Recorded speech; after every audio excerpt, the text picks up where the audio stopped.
Frontotemporal degeneration has a long history that dates back to the late 19th century. In 1892, Arnold Pick first described a patient with symptoms that would later be recognized as FTD.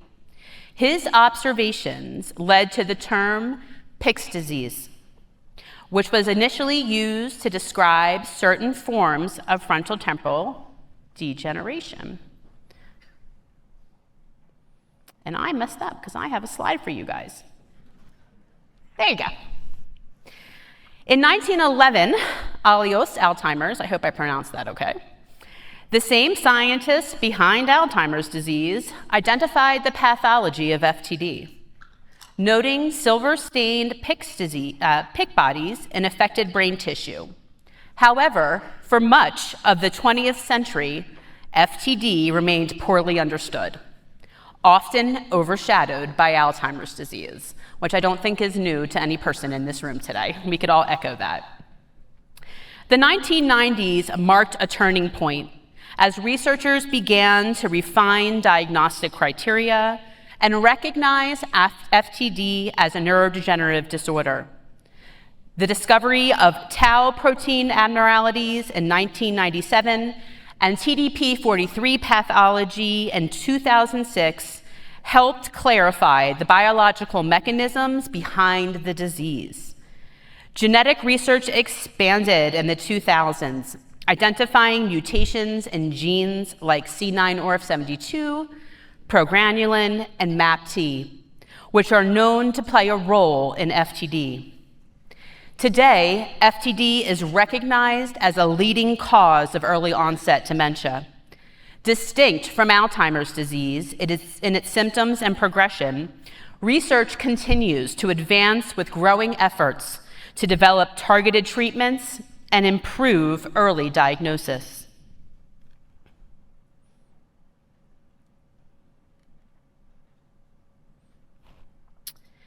When Helen Ann Comstock founded AFTD in 2002, families facing a diagnosis of FTD felt lost, with little guidance or support. At the time, FTD was poorly understood and resources were scarce. A diagnosis felt like navigating a maze with no clear direction. Today, for many, an FTD diagnosis I think that went on the wrong, yeah. An FTD diagnosis probably still feels this way, but it is important to recognize how far we have come. Thanks to decades of research, advocacy, and growing awareness, we have made significant progress in understanding FTD. Scientists have identified key proteins involved in the disease, improved diagnostic tools, and thanks to organizations like AFTD and others, there are expanded support networks for families. Now, individuals and caregivers have access to better guidance than they did, research-backed information, and a compassionate community to help them navigate the journey. While there is still work to be done, the future is brighter than ever, with promising treatments in the horizon and a growing movement dedicated to finding a cure. Today, we know FTD is a group of disorders linked to the abnormal accumulation of three key proteins: tau, TDP43, and FUS. These proteins play essential roles in normal brain function. Scientists are actively studying these proteins to develop biomarkers for early diagnosis and potential therapies. We also know that the location of protein buildup in the brain influences how FTD presents. In the frontal lobes, the regions located at the front of the brain that control judgment, personality, impulse control, emotional expression, and movement, damage here can lead to a significant personality changes, such as impulsivity, lack of social awareness, or emotional dullness, hallmarks of behavioral variant FTD. In the temporal lobes, found beneath the temples on both sides of the brain. These regions handle language processing, hear, smell, balance, and vision. It plays a key role in what we see in some of the primary progressive aphasia symptoms. You may have heard FTD referred to as Pick's disease, frontotemporal dementia, or frontotemporal degeneration. FTD encompasses 3 main clinical presentations, each leading to distinct symptoms: personality and behavior changes, language and communication changes, movement and motor skill impairments. Depending on initial presentation, you may have been diagnosed with one of these variants or subtypes of FTD: behavioral variant FTD, primary progressive aphasia, which has 3 subtypes: non-fluent agrammatic, semantic, and logopenic, corticobasal syndrome or progressive supranacular palsy, or FTD ALS. Symptoms vary widely, even among individuals with the same diagnosis. Because of this variability, people often say, if you've met one person with FTD, you've only met one person with FTD. FTD is a rare progressive disease, meaning symptoms worsen over time and can spread to areas of the brain that were initially unaffected. This variability makes each person's experience with FTD individualized. While FTD is characterized into behavioral, language, and movement variants, symptoms often cross over between these categories. For example, someone with behavioral variant FTD may, as the disease progresses, move into having movement complications. It is important to recognize, even among individuals with the same diagnosis, the progression and symptom mix can vary greatly. Because symptoms evolve unpredictably, care strategies must adapt over time to address new challenges. Families and caregivers must remain flexible and informed, as the needs of someone with FTD can change dramatically. I don't think that's new to anybody in the room today. I think you all can agree to that. And lastly, we can't leave today with just making sure that everybody understands the genetic component of FTD. In about 20% of cases, doctors can identify a specific genetic mutation that causes FTD. This means the disease is inherited. Pinpointing these mutations helps scientists improve testing and explore possible treatments. Sporadic FTD, this is the most common form, where only one person in a family is diagnosed with the disease, with no known cases among relatives. And then in familial FTD, when multiple members of the same family may develop FTD, but we don't necessarily understand the genetic cause or if there is a genetic cause in those families. And with that, I would like to hand it over to Shana.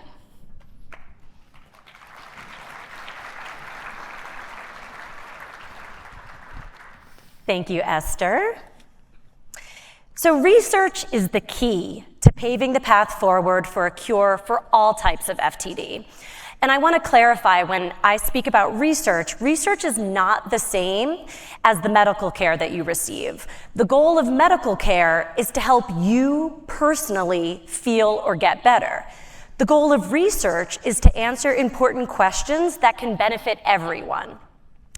Scientists are closer than ever to breakthroughs that will bring meaningful change to families facing FTD. Participation from everyone here makes their work possible. And there are lots of ways to participate in research, and you'll be hearing about these throughout the day today. There are surveys like those that the FTD Disorders Registry uses that help researchers better understand the lived experience of FTD.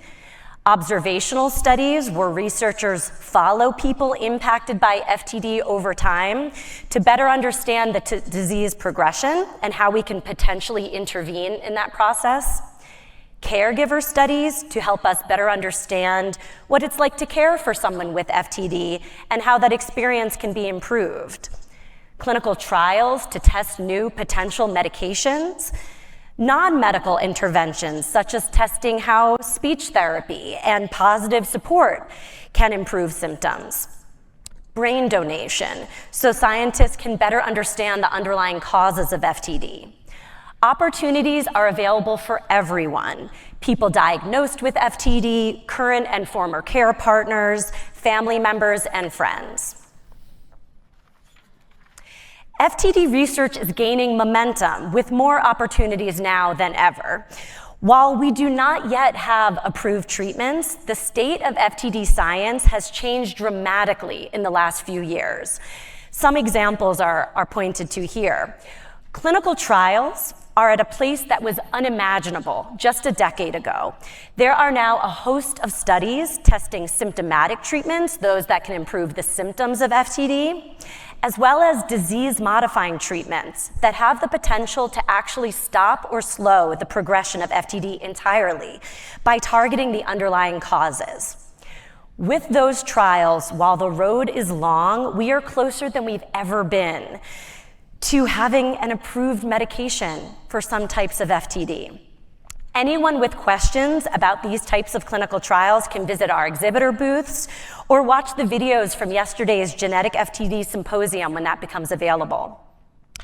There's also a large and growing international infrastructure with researchers here in the US and all over the world that are working together. Advocacy groups, foundations, and industry partnerships that are all working to find a cure. There are new genes that continue to be discovered that are associated with FTD, and we're gaining a better understanding of how genes can underlie some types of FTD. There's robust natural history study data coming out of studies such as All FTD that help us understand FTD better. And with that, we're gaining a better understanding of potential FTD biomarkers, including research AFTD is funding. A biomarker is a measurable way of detecting disease, the way that we can measure cholesterol to check on heart disease. The closer we can get to validated biomarkers in FTD, the easier it will be for our community to access timely and accurate diagnoses and for us to intervene at earlier stages of the disease. There have also been approvals in other rare and neurodegenerative diseases that help us pave the path forward for approvals in FTD. Ultimately, what we all want are effective treatments for FTD, or to one day stop the disease before it even develops. And the way that we get there is through the drug development process and clinical trials. Clinical trials are a type of research designed to determine the safety and effectiveness of new medical interventions. Every medication that we take has gone through this very long, complex, and expensive, rigorous process. This includes, first, scientists needing to deeply understand the disease. They need to discover and test a lot of different potential promising chemical compounds, conduct laboratory and animal testing to answer basic questions about safety. Clinical trials are the stage in which those drugs that have passed those first few stages get tested in human beings to further examine their safety and effectiveness. Every clinical trial is different in what it asks of participants and in the potential benefits and risks that participation may bring. After a successful phase 3 clinical trial, a drug sponsor can apply for FDA review. But even when a drug is approved and available to the public, the drug safety is continually monitored. As you heard from Esther, there's so much diversity within the spectrum of FTD disorders and their causes. Because of this, progress along this pipeline is different across different types of FTD. For FTD caused by variants in the GRN gene, for example, we finally have the tools to test potential treatments because we have a much better understanding of this type of FTD. We know how to potentially intervene, and we know how to check to see if that intervention is working. For other types of FTD, we don't yet have those tools. So we're still earlier in this process. We're still trying to understand the disease, and we're focused on things like preclinical research. Our current level of understanding of each type of FTD is at a different stage in this process. There is active research, however, across all forms and causes of FTD. FTD also sits at the intersection of other related disorders like Parkinson's, ALS, and Alzheimer's disease. So AFTD and others are working on bridging the gaps between our understandings in these diseases and looking at ways to bring learnings from one area into other areas. And we need all hands on deck. Successfully testing treatments will require research volunteers from across the US and around the globe. And there are things you can do today to help drive the science forward. It takes everyone. We recommend that everyone impacted by FTD enroll in the FTD Disorders Registry. The registry is a secure platform that collects information about individuals impacted by FTD and allows researchers to better understand FTD disorders and plan research studies and tools and treatments. The registry also empowers people to learn about clinical trials and other research opportunities that fit their interests. You can learn more about the registry at their booth or at one of our afternoon virtual breakouts. We also encourage people interested to participate in clinical trials, which of course is key to finding effective treatments. As many of these trials are currently focused on genetic FTD, consider genetic counseling to determine if genetic testing may be right for you and your family. You can learn more about genetics at one of our morning in-person breakouts. We encourage everyone to participate in other types of research, such as non-medical interventions, and consider enrolling in brain donation. Our website has additional information about these options.